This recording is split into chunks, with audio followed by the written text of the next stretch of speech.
It might be early May, but it's never a bad time to take a look at the Carolina Panthers depth chart, and let's go ahead and do that today on this edition of Locked On Panthers. You are Locked On Panthers, your daily Carolina Panthers podcast. Part of the Locked On Podcast Network, your team every day.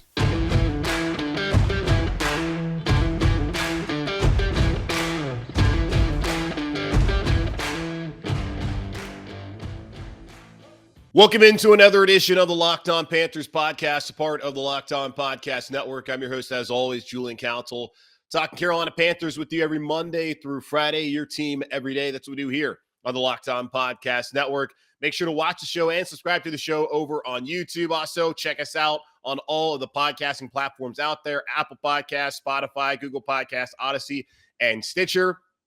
And be sure to follow me, Julian Council, on Twitter, at Julian Council, where every Friday I answer your weekly Friday mailbag questions here on the show. Either at me at Julian Council, DM me at Julian Council, or leave a comment on one of the YouTube shows from that week, and I'll get to your questions on Friday for the weekly Friday mailbag. Just want to first off let you guys know I apologize for not having shows out for the majority of this week. I've been sick all week, still don't feel great, but it's a daily podcast, so I've got to find a way to do 5 podcasts in a week, even if I feel terrible. So here I am. Going to have this episode, and then I'm going to find a way to do the Friday mailbag later on today, as, of course, it's coming out here on a Friday, May 6th. I'll have the Friday one come out later on today, and then, I don't know, I'll figure out when the other episode I was supposed to do will come out, maybe on Saturday. I have no idea. I haven't really thought about the team very much because I've been sick. So either way, going to talk about the depth chart on today's show. But before that, today's episode of Locked On Panthers is brought to you by Blue Nile. This Mother's Day, which is on Sunday, give mom something she'll treasure forever with fine jewelry from BlueNile.com. And Locked On Sports listeners get $50 off $500. Use code Locked On at checkout. If you're doing that now, you're probably screwed. So I hope you got your mom something nice instead of waiting until the last minute with Mother's Day coming up here on Sunday. So the NFL draft, as we know, has come and gone. The Panthers getting Ike Ekwonu in the first round, Matt Corral, Brandon Smith, and Amari Barno, Kalen Barnes, and a collection of other players as UDFAs at the end of last weekend. So let's take a look at the offense and what it looks like right now. And there's 53 guys who are going to make the roster. I think one of the key questions a lot of us want to know, and I think something that Joe Person of The Athletic was trying to ask a couple weeks ago, was who has the final say on a 53-man roster. In Matt Rule's initial contract that he signed a couple years ago with obviously Marty Hurney as a lame duck general manager, Matt Rule's given autonomy to pick out the 53-man roster, have the final say on who he wants to coach, which, okay, I guess not that bad of a thing considering he is the head coach. He needs to coach these players. The general manager needs to bring in the players, and then I guess you can let the coach select what guys that he wants. I don't really have a problem with that.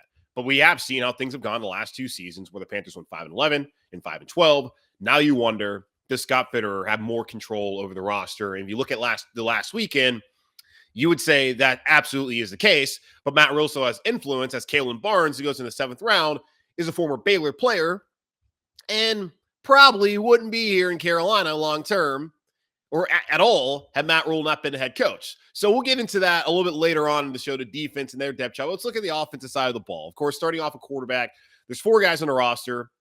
One of them, who I think we'll talk to next week, in Davis Cheek, probably unlikely to make the roster, if we're being honest, just how things work out with UDFA quarterbacks. But 3 of them that we'll talk about. Now, I have more than 53 guys on the roster, so I'm going to bring up all the guys who I think have a chance of making the team this year.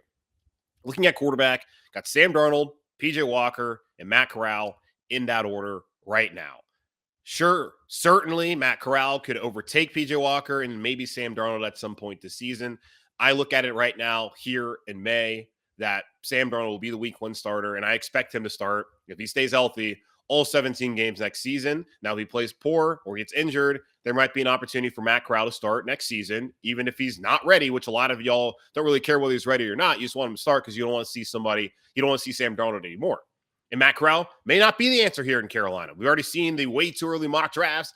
They're already saying the Carolina Panthers is going to take a quarterback next year. So you wonder, does Carolina truly believe that Matt Corral is their long-term answer? I don't know. But right now, Sam Darnold, PJ Walker, Matt Corral. As I mentioned last time I spoke to y'all, I think the draft pick of Matt Corral might be more detrimental to PJ Walker than Sam Darnold. Darnold's done here no matter what this season, unless he's just absolutely phenomenal and finally lives up to the number 3 overall billing. For PJ Walker, who was seen more as a developmental guy here in Carolina, a Matt Rule guy dating back to Temple, he's had his opportunities, haven't really seen that much growth over the last 2 seasons. I would think that Matt Corral overtaking him would be the preferred scenario for Carolina, so they don't have to carry 3 quarterbacks. But also, do they want to have Matt Corral sitting there as a backup and having him go out there too soon if Sam Darnold gets injured, which he has never had a full season of health, whether it's been a 16-game season or last year in a 17-game season. At running back, Christian McCaffrey, Chuba Hubbard, Deontay Foreman. Christian, like I've said it before, I understand that they definitely need to find a way to manage his touches, but he should be your running back 1 and should get 20-plus touches a game. Chuba Hubbard, we saw last year, can come in, run the football. He can't catch. So I don't know what Chuba Hubbard's going to offer in the pass-catching game. Same thing with Deontay Foreman. He's a downhill rusher. He's going to fit into the scheme that they want to bring in here by being more of a downhill running team, which makes me wonder kind of how Chuba Hubbard's going to fit in here because he's not really a downhill rusher. Christian McCaffrey, say what you want about him, playing at Stanford, that system, that's pretty much a downhill rushing team, and he's held up outside of the last 2 seasons. He's been a healthy running back.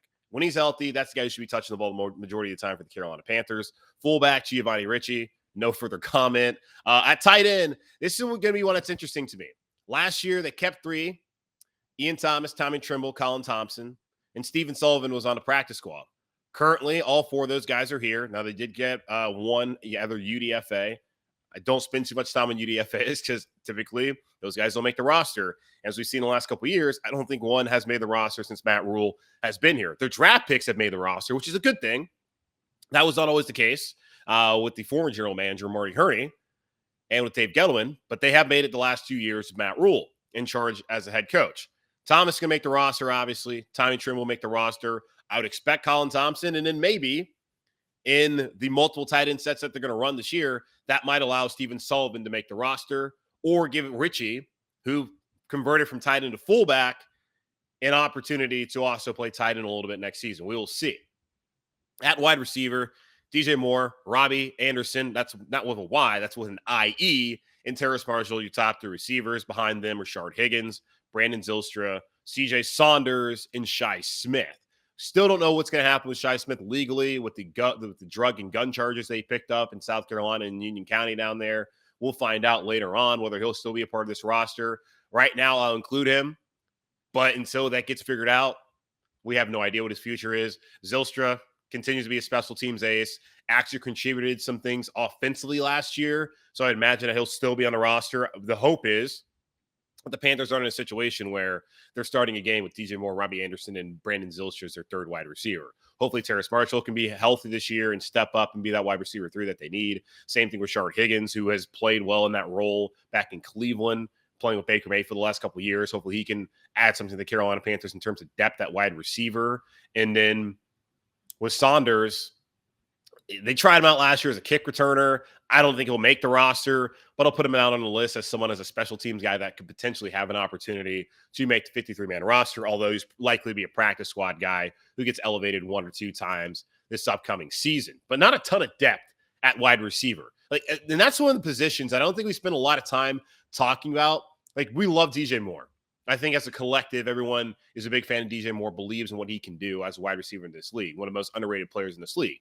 But outside of that, do you really have that much confidence in this wide receiver group? It was a couple years ago when it was DJ, Robbie had a great year, Curtis Samuel was here. You felt great about that group. Last season, going into the year, you felt good about them. But Marshall wasn't healthy. Anderson declined. That was part of quarterback play, but also drops. And DJ struggled with drops last year as well. They need to be better catching the football next season. Absolutely, there's no excuse, especially for DJ Moore, the amount of money he's going to be making moving forward. DJ needs to continue to do what he's doing, but Robbie needs to bounce back. Marshall needs to step up. Higgins needs to provide something, and if Zylstra is being called upon, that's not a good situation for the Carolina Panthers. So really, for me, I'm looking at that wide receiver position group this year, and I'm wanting to see a lot of improvement. Because right now, sitting here in early May, I don't have a lot of confidence in their ability to play at a high level, anyone outside of DJ Moore, just based off of what we saw last season and what we've really seen out of the past out of Robbie Anderson, who's had that one career year with Teddy Bridgewater, and outside of that has just been okay. Now, looking at the offensive line, probably the most improved position group on the roster. Definitely at left tackle. And I've seen reports that the Carolina Panthers and people within that organization are pretty open to the idea of starting Ike Ekwonu week 1, which you got to do that. Ike Ekwonu starting left tackle. His backup should be Cam Irving. At left guard, Brady Christensen. Behind him, Michael Jordan. Dennis Daly. I don't know what Daly's future is here. Wasn't drafted by Rule. He's had opportunities to start. Hasn't been great. He's been injured. You would think that he's likely going to be someone who gets cut following training camp down in Spartanburg. At center will be a key camp battle. Bradley Bozeman versus Pat Elflein. Bozeman started a ton of games in Baltimore, been a good player. Elflein has started at guard and at center. As we saw last year, he's better at center than he is at guard. So you definitely don't want him starting at left guard or at right guard if that's where he would ever have to situate in. But you also probably don't want him starting at center, and he's a little bit smaller than Bradley Bozeman. And if you want to have a downhill rushing attack, you probably want to have the biggest bodies. And they brought in Bozeman on a 1-year deal, not a ton of money, but you would think that's the guy that they hope to start at center this upcoming season. So that's the key camp battle to watch heading down to Spartanburg. I would right now lean towards Bozeman just based off of, hey, they brought him in this upcoming season. Now, it's not like the money that Pat Elflein was brought in for last year on that 3-year deal where it was clear he's going to be a starter. Same thing with Cam Irving. There's going to be a clear competition at that position group, and I'll lean Bradley Bozeman at this time. At right guard, Austin Corbett, Deontay Brown, Cade Mays, the rookie out of Tennessee, and at right tackle, Taylor Moton. Now, when looking at it, they don't have a ton of tackles. Like Christensen, flexibility. He's going to play guard likely this upcoming season. Could go out the tackle. Say that if Taylor Moton went down, you could see him going over the right tackle. And Cam Irving, where he fits in, he's one of the backup tackles. So that's something when you look at depth offensive line-wise, tackle's just the one position where, hey, if Moton goes down, how great do you feel about potentially kicking out Christensen, the right tackle, and then having, I don't know, maybe Elflein play guard, or maybe Bozeman at left guard, and then Elflein at center. Like, say, I guess if Moton never goes down, I would think, I guess, left tackle, Ekwonu, left guard, you would have Bozeman, center, Elflein, right guard, Corbett, right tackle, Christensen. That would probably be the most, I don't know, most likely, but that would probably be the group that would make you the most confident about the Panthers' ability to have success on that given afternoon if they were not to have Taylor Moton. So looking at it, that's how they can work out. The flexibility of Brady Christensen kind of helps them out there as far as the depth-wise at tackle moving forward this upcoming season, and also flexibility with guys like Bozeman and Elflein helps him in that situation at that to flip things around at guard and at center and interior of that offensive line. So there's a look right now at the depth chart of the offense. Again, those are the guys I'm looking at who I think have an opportunity to make this roster. We'll see how things materialize the next couple of months as we go through rookie minicamp this upcoming weekend, or next weekend, really. And then you look at OTAs, mandatory minicamp in June, and then heading down to July to Spartanburg for training camp down there on the campus of Wofford College. Take a quick pause, and on the other side, we'll take a look at the defensive depth chart as it stands right now here on Locked On Panthers. Whether she prefers a statement piece or everyday subtle elegance, BlueNile.com has the jewelry options for every mom. Shop high-quality classic diamond earrings, elegant tennis bracelets, or gemstone pendant necklaces. Looking for fine jewelry but having trouble choosing? Blue Nile has jewelry experts on hand 24/7, available via phone or chat to help you find a memorable gift at every budget. Mark Mother's Day with something enduring. Classic diamond stud earrings, elegant tennis bracelets, birthstone pendants, and so much more on BlueNile.com. Celebrating a special woman in your life? On BlueNile.com, you can easily navigate thousands of fine jewelry options at every price point. This Mother's Day, give mom something she'll treasure forever with fine jewelry from BlueNile.com. And Locked On Sports listeners get $50 off $500. This podcast exclusive is only good through Mother's Day. Use code Locked On. That's code Locked On. Plus, every order is insured, ships free, and arrives in discreet packaging that won't give away what's inside. Shop stress-free and find your forever peace. Go to BlueNile.com today. All right, so we got a good look at the depth chart right now of the Carolina Panthers offense as it stands right now heading into the mid part of May. As I look at it, those are the guys I think have an opportunity to make the roster. Not going to really spend a ton of time talking about players I don't think is going to have an opportunity. That's what training camp's for, to talk about the undrafted guy who's working really hard, turning heads. Maybe he's going to make the roster. It's like what we did a couple years ago was Cole Luke. Seemingly every year we get down to Wofford. Cole Luke, former safety, played some corner as well. I think he's now up in Washington with Ron. And eventually he turned himself into an NFL player, but it took a couple years. But every year we talk about, oh man, Cole Luke is out there. He's making some plays. Like he's going to make the roster. And the answer every time was no. So that's kind of the Hard Knocks deal. Hard Knocks every year. It's like, hey, let's focus on this fringe roster guy, put on so much attention onto him. And then, oh, well, we did that for a couple weeks. That was the entire the show. And he didn't make the shot and make the team at all. So I'm not really trying to spend too much time on those kind of guys, even though hopefully they get an opportunity. Now we can do that next week with the rookie minicamp because that's a good time to kind of highlight some of those players, which we will certainly do. But let's look at the defense. This is a unit I think everyone here in Carolina should be excited about. Certainly they were the lone thing to really write home about last year during that miserable 5-12 season that ended with 7 straight losses to end the season here for the Carolina Panthers. But looking at the defense, we'll look at defensive line, of course. We'll go from front seven to the back, of course. So we'll start off with the defensive end. Brian Burns coming off a Pro Bowl year, obviously going to be your starter at the first defensive end spot. And then behind him, I'll just put Daryl Johnson, who they traded for last year. It was a curious trade. I think prior to the season with Buffalo. I think they gave him a 6th-round pick, trying to remember.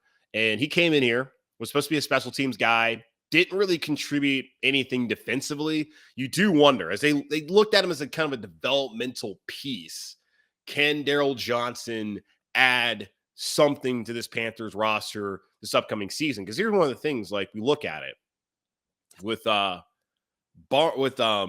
Burns being out here again this season, not Burns, but with Reddick being gone and being in Philly, that's going to take away kind of, what's the word? It's not a shield, but all the attention is on Brian Burns this year. Last year, that got split. Burns didn't have to worry about getting chipped and all the other stuff, and then bringing all the other help to his side. Excuse me. This year, that's going to be the case. So can someone else step up to where Brian Burns doesn't have to worry about that? We'll see.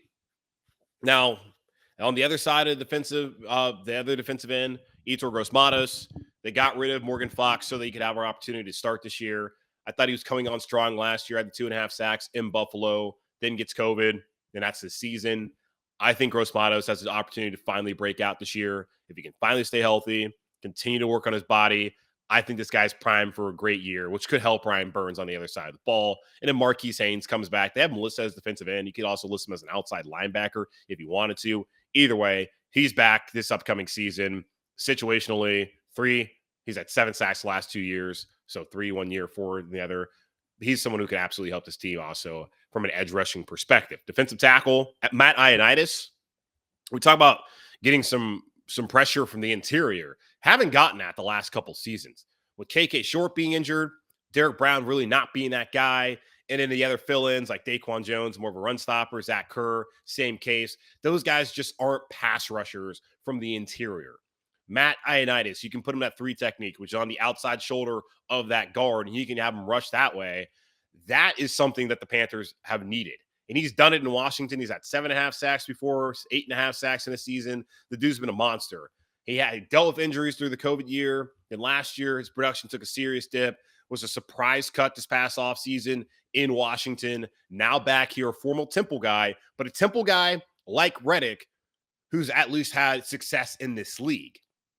So it's not a bad signing at all. I think it's a great signing. Behind him, I would think Davion Nixon, who hurt his knee last year, was Big Ten Player of the Year back in that pandemic 2020 season at Iowa. Didn't get much of an opportunity to really show what he's about.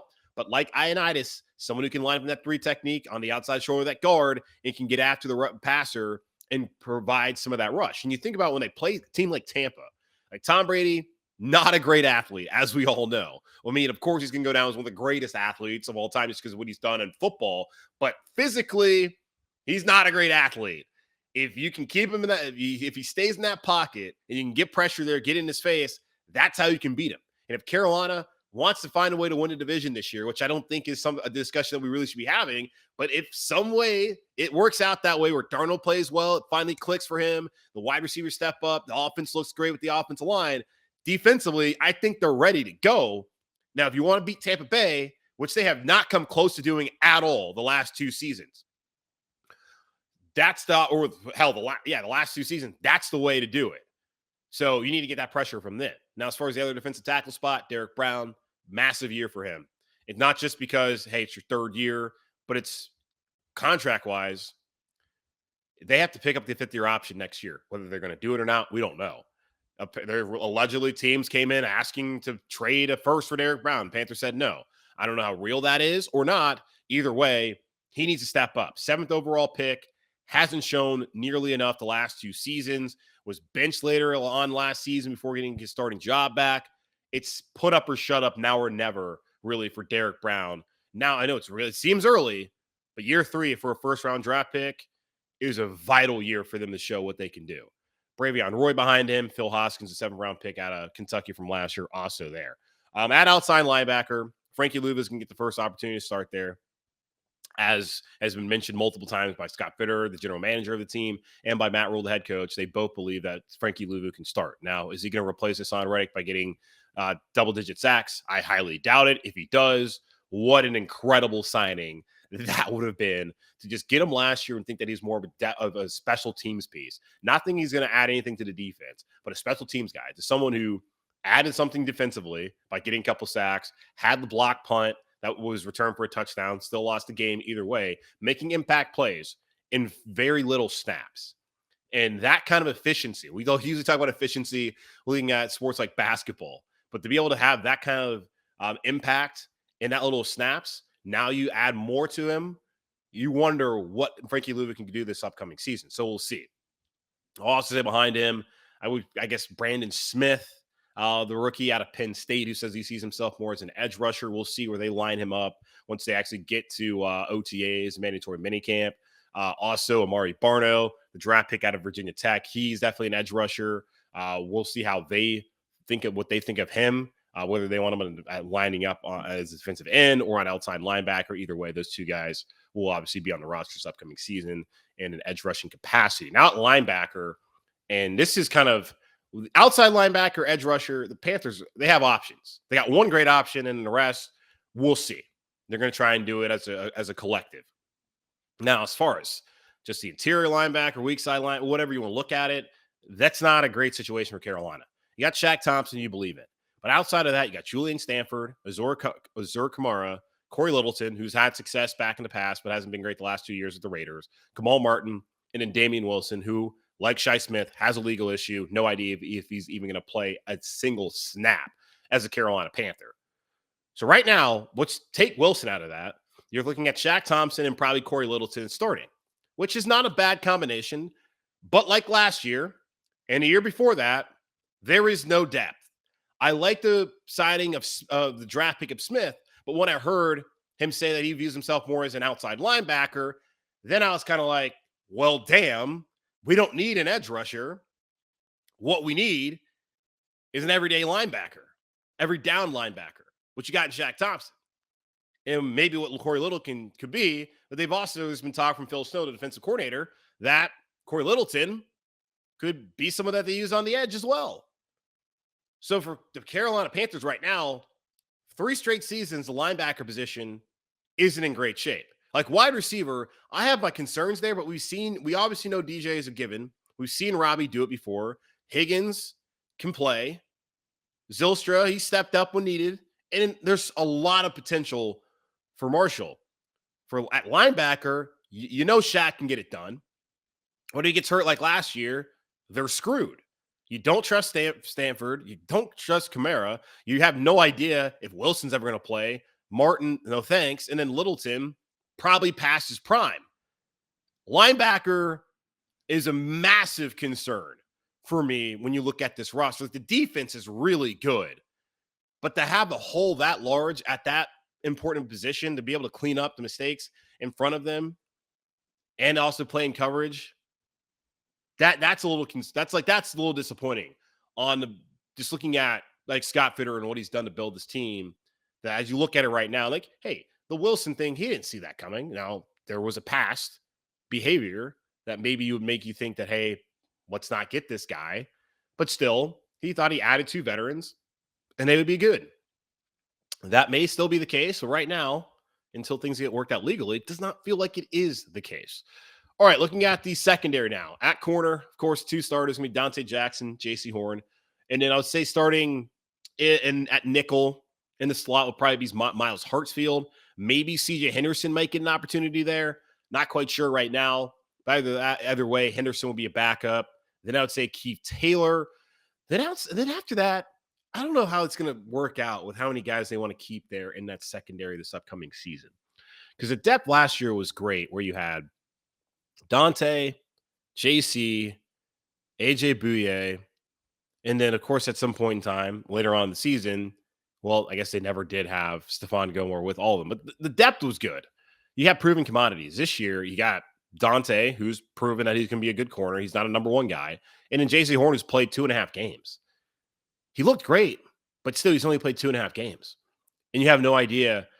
We don't really know who the real JC Horn is. And this is not me doubting JC Horn that he can be a good corner, because I have a lot of hope and expectations that he absolutely can be that number 1 guy. We just haven't seen it. And hope isn't a plan, folks. So you got Dante, and then outside that, Henderson hasn't shown much at all the last 2 seasons. Melvin, he's been on 9 teams, so no. Troy Pride Jr. would have been cut last year had he not gotten injured in Indianapolis. That was a blessing in disguise for him. Maybe he makes the roster this year. I still don't think that's going to be the case, because he doesn't have that typical prototype that Scott Fitter looks for in his corners. Got Stan Thomas Oliver, been a special teams guy, not going to add anything. Keith Taylor showed some signs last year. Kalen Barnes, is he going to make the roster? I don't know. Chris Westry, the former guy at Kentucky, 6'4", pretty long, pretty tall, obviously. I do have a little bit of concern there at corner. Like, defensive as a whole, I like their first 11. I just have concern depth-wise. Like, Matt Rule says they got deeper. I can see that in certain position groups they've gotten deeper, and there's plenty of options at corner. I just wonder, like, if one of your top guys goes down, and you can say this probably about really any team out there in the NFL for the most part, but still, if one of your top guys goes down, like, how much confidence do you have in C.J. Henderson stepping up? How much confidence do you have in Keith Taylor stepping up? That's just a question I'll ask. At safety, I actually like the depth at safety. And this was one of the position groups last year, excuse me, where I was skeptical of what they were going to do. Strong safety starting out, Jeremy Chin. Free safety, Xavier Woods, of course. Woods paying that 3-year, I think $15 million contract, or 17, whatever it was. He's going to be your starter. Now, with Chin, I hope I don't have a booger sticking out my nose right now. With Jeremy Chin, he'll start, obviously, at strong safety this upcoming season. And then Xavier Woods at free safety. Getting Justin Burris back was surprising to me, but it's great to have him back. He's a guy who started in this league the last 2 seasons for this team at free safety. He can come in. You have no concerns about him. Sean Chandler at strong safety as a backup was called upon multiple times last year, especially when Burris got injured, to come out there and start. You feel good about what he can provide. He also can provide something in the innovative schemes that Phil Snow will run as far as rushing the passer. So you got him, Sam Franklin, Kenny Robinson, who maybe he actually makes the initial roster this year. I have no idea. But as far as safety goes, feel really good about the safety position group just based off the amount of snaps those guys have had to play the last couple seasons. And obviously Jeremy Chin being one of the top players on this team, and Xavier Woods' durability last year playing every single snap for the Minnesota Vikings. All right, so let's look at the defense. Let's take a quick pause, and then we'll take a look at the special teams. We got a long snapper controversy here in Carolina. We'll get into that here in just a moment on Locked On Panthers. Summer is coming, and with summer, you're going to need some food on the go. Built Bars are the perfect snack to take with you on family vacations. Throw them in your bags, in your kids' backpacks. Make sure that everyone has a bar so you are fueled for summer adventures. The best part about Built Bars, they're healthy and delicious. No more sacrificing delicious food for health. With Built Bar, you can have both, and it's easy. All you have to do is go to Built.com and order now. All Built Bars and Pups are covered in 100% real chocolate. That means with Built Bar, you can eat healthy and actually enjoy doing it. Go to Built.com and use promo code LOCK15 and get 15% off your order. Use promo code LOCK15 for 15% off at Built.com. All right, let's wrap up today's show by looking at the special teams depth chart, where there really shouldn't be a lot of depth here because it's special teams and it should be very straightforward, right? Well, it is for the most part. You look at the punter, the Carolina Panthers signed Johnny Hekker, a four-time All-Pro, part of the NFL All-Decade team. He was ticked off that the Super Bowl winning champion or Super Bowl champion Los Angeles Rams didn't want to bring him back. He didn't understand that. So now he's coming back here with a vengeance this upcoming season for the Panthers, which is great. Chris Tabor, who's now the special teams coordinator, has put out perennial top 10 special teams units. And now with a great punter and Johnny Hekker here in Carolina, you got to feel good about that. Lachlan Edwards was fine last year. The problem is he's from Australia, and Australian rules football guys don't know how to place kick. So last year when Zayn Gonzalez hurt his quad prior to that game in Buffalo, it put the Carolina Panthers in a bad situation. And seemingly things just kept getting worse towards the end of the season for the Panthers, and that was one of the situations. But hey, shout out to Brandon Zylstra, who I hope has been working on his place kicking just in case something like that happens again, since he seems to be the special teams ace for the Panthers, not only in coverage, but also as a kicker. With Johnny Hekker, upcoming season here in Carolina, should be a strong player of the Panthers at punter. Then at kicker, Zayn Gonzalez. Was really good for the Panthers last year when he was healthy. He had a blocked kick, they say, against Dallas. Then he had another one. I think he missed one extra point, but really outside of that, Zayn Gonzalez was pretty nails for the Panthers last season. Has had an up and down career in the NFL, which a lot of kickers are that way. So that's just kind of the nature of the business, of the position. Just mentally, how strong can you be? Do you have that therapist you can talk to? Can you stay locked in? And when he was here last year in Carolina, he was locked in. So can he do that again this upcoming season? And I wonder, like, with the injury they suffered, might that have any impact on him? Obviously, Carolina probably wouldn't have re-signed him if they were had any concerns about that, but still, just something to look out for. So I like what he did last year. I'm still not 100% sold on Zayn Gonzalez because he has moved around a little bit in the NFL, but again, a lot of guys are that way. Like our old friend Joey Slice apparently caught on in Washington. So we'll see how that works out for him long term. Now, kick return, that was one of the positions that Scott Fitterer talked about last year coming out of the draft that they needed to fulfill. And they were able to do that with Andre Roberts, who last was with the Chargers. He's been all in the NFL, been one of the best kick returners in the league. He's been a Pro Bowl. He's been an All-Pro. So you got to feel good about his punt return ability there and also his kick return ability on kickoffs this upcoming season whenever given that opportunity. So something the Carolina Panthers haven't had a ton of the last couple of seasons. Okay, so this is where the real battle, though, is at long snapper. If you remember, during the 2021 NFL draft, there was a viral video moment, really made viral by the Panthers themselves, with Matt Rule calling Thomas Fletcher of the University of Alabama the long snapper of the year in college football. The Alabama Crimson Tide were so good, their long snapper got drafted.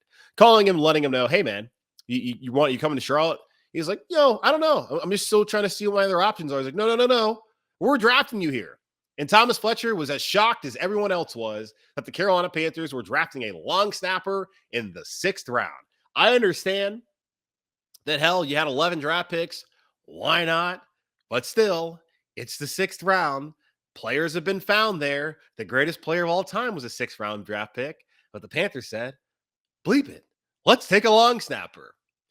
I'm on the record of saying that Thomas Fletcher needs to beat out the longest tenured Panther, J.J. Jansen, this upcoming offseason or this upcoming camp, or that is going to look like a completely idiotic pick. They got saved last year, and I've been willing to be very patient about it because, like, I understand the logic behind it. You got 11 draft picks, you get a long snapper. If that guy wins a job, you got the position sewn up for the next 10 years. You could also think that you could probably get a long snapper off the street, like Thomas Fletcher was expecting to be signed as a UDFA, opposed to giving up a 6th round draft pick. But hey, this guy went to Alabama and has been a part of a winning culture, and he's been a long snapper of the year or whatever. If you think this guy is that dude, the greatest long snapper of all time, put him in Canton today, then sure, whatever. I'd be like, it wouldn't be that big of a deal. Because hell, how many other positions are you really going to get in the 6th round are you going to get 10 years out of? Not a lot. So if you really think about it that way, it's not a terrible pick. It's a terrible pick, though, when the oldest dude on your team beats out that guy in training camp 2 years in a row, which very possibly could happen this upcoming season. Now with Fletcher, he got injured last year. They got the Stoma on season-ending IR. He got his money. The Panthers were saved the embarrassment. This upcoming offseason, it's time for Thomas Fletcher to retire J.J. Jansen. I love J.J. Jansen. As someone asked me a couple of weeks ago, if you could, it's like, I know you're not a big fan of people wearing jerseys. As you see, I'm a game day polo guy. But if you would wear any jersey of any Panther on the roster, who would you wear? And I would say J.J. Jansen. Because why the hell not? I think it's funny to wear a long snapper's jersey. I also love that a couple years ago, the long snapper at Myers Park High School had a J.J. Jansen jersey. Like, the man's the pillar of the community. I would love to wear a J.J. Jansen jersey. Give me a 44 in black right now. But he needs to get retired by Thomas Fletcher. Otherwise, y'all going to have another thing to bitch and moan about when it comes to this team. And I'm about tired of hearing the complaining, even though it is all very justified. So that's where I stand right now. Okay, so let's look at the overall depth chart here in Carolina. And that's going to wrap it up here for this edition of Locked On Panthers podcast, part of the Locked On Podcast Network, again, hosted by yours truly, Julian Council. Going to put out the weekly Friday mailbag later on today. As I let y'all know at the beginning, you probably already know, I've been sick all week, so trying to catch up as, hey, if you do a daily podcast, you don't put it out every day, people are going to wonder what's going on. Well, sorry. Didn't plan on being sick, but here I am. So I'm going to try and get out another episode of weekly mailbag because that'll be easy to do. And then I'll try and craft up something to talk about. And then I'll try to reschedule with Roman for maybe next week. We'll see what happens. And try and also, there's another guest I want to get on to talk about Matt Corral. I also want to catch up some other people. So might be a guest heavy week next week. We'll see. But either way, make sure to watch the show on YouTube, subscribe to the show on YouTube, rate, review, subscribe on all your favorite podcasting platforms, Apple Podcasts, Spotify, Google Podcasts, Stitcher, Odyssey, and wherever you find your podcasts. And also be sure to follow me on Twitter again at Julian Council, where every Friday, like today, later on today, actually, I'll answer your weekly Friday mailbag questions. To participate, either at me at Julian Council, DM me at Julian Council, or leave a damn comment. Dying here. Comment on any of the YouTube shows from that week. In the meantime, stay safe. Be healthy, unlike me. Yeah, and keep pounding. I'll talk to y'all later.